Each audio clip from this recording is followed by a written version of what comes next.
I remember coming down from the vineyards one day, my dad and I were driving down the hill here. We kind of, I don't know, the conversation got into sort of making wine. You know, we knew we had these great grapes, but are we ever going to make wine one day? And we both looked at each other and said, nah, it's not going to happen. And it was actually just like, you know, literally the next year we were doing it.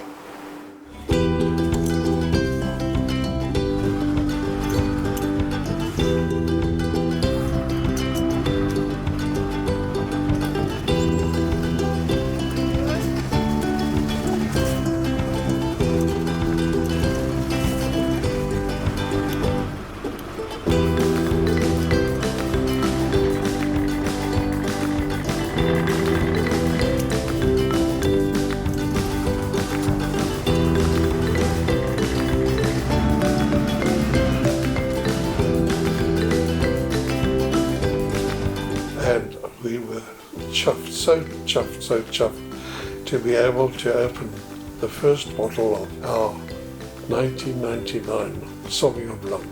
That wine that you rolled over your tongue was the sweetest wine that I will ever know.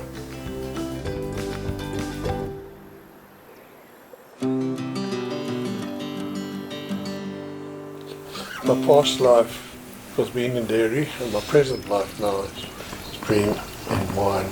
The dairy actually was started by my grandfather, and in 1973 we purchased Groote Post.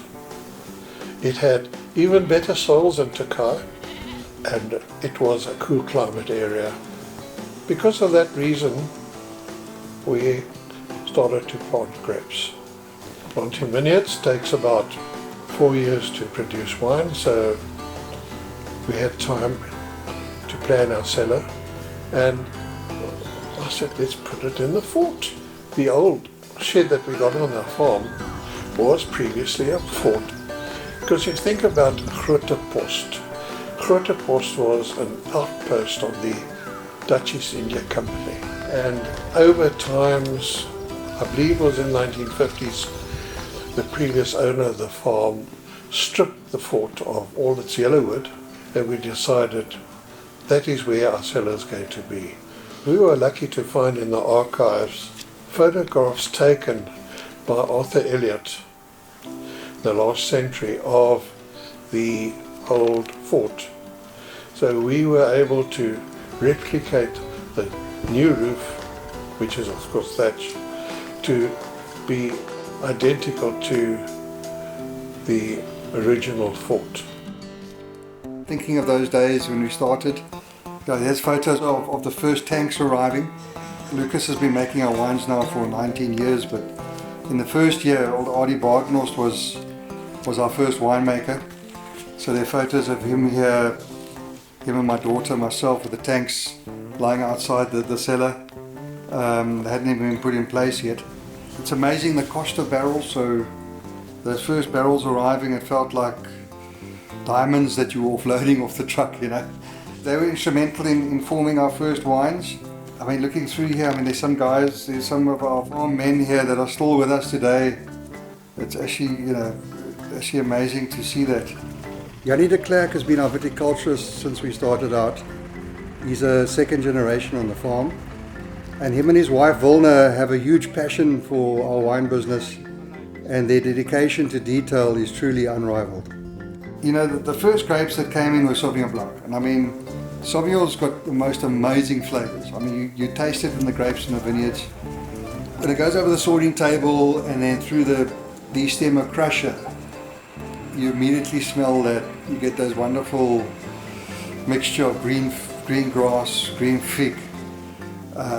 You smell the wine immediately, and I think it was those first aromas that sort of told me we're onto something here.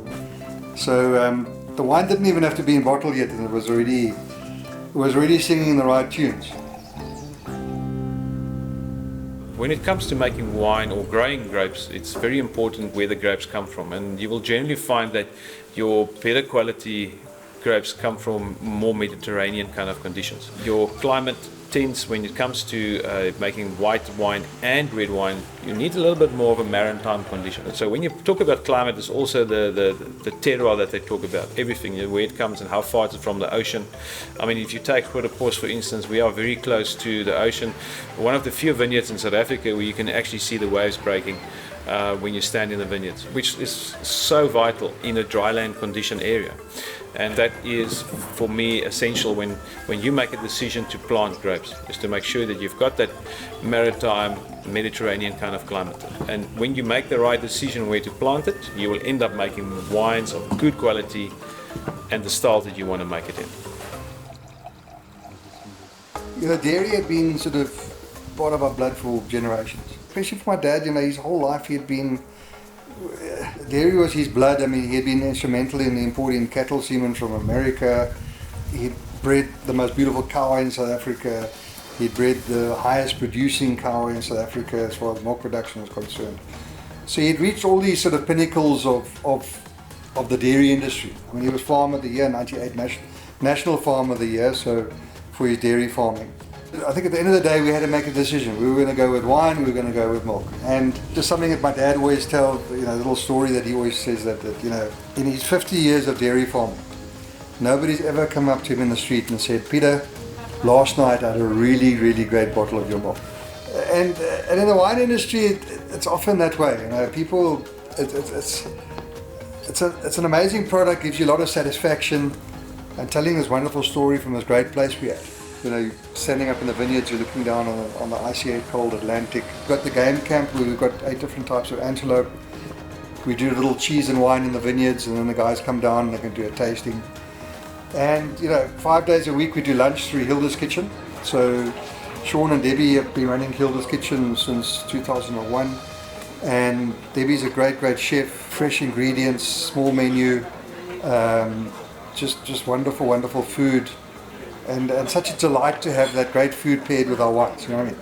So you can sit in this wonderful sort of 18th century manor house and, you know, have a wonderful meal with, you know, Groote Post wines, and it's just a really, truly good experience. And then the other attraction which we have as well, of course, is the country market, which we have at the end of the month. So that draws, we have many, many people coming out for that. We have about 50, 60 stalls, different crafts, beer, of course our wine, and you know, lots of different foods and so on. Yes. You know, marketing and sales, and that it's not about, you can't list like 10 factors that make it work or don't make it work. It's about the hundreds of things or thousands of things that you and your staff do every day, day after day, year in, year out, month in, month out. You know, that translates into better flavors, it translates into the wines at the end of the day. Marketing the wine is the biggest job in this farm. And if I had never had Nicholas doing it, it wouldn't be done. Then I'd be selling bulk wine, or he'd be selling bulk wine. It's not easy. It really isn't easy. I'm lucky to have Nicholas to do that.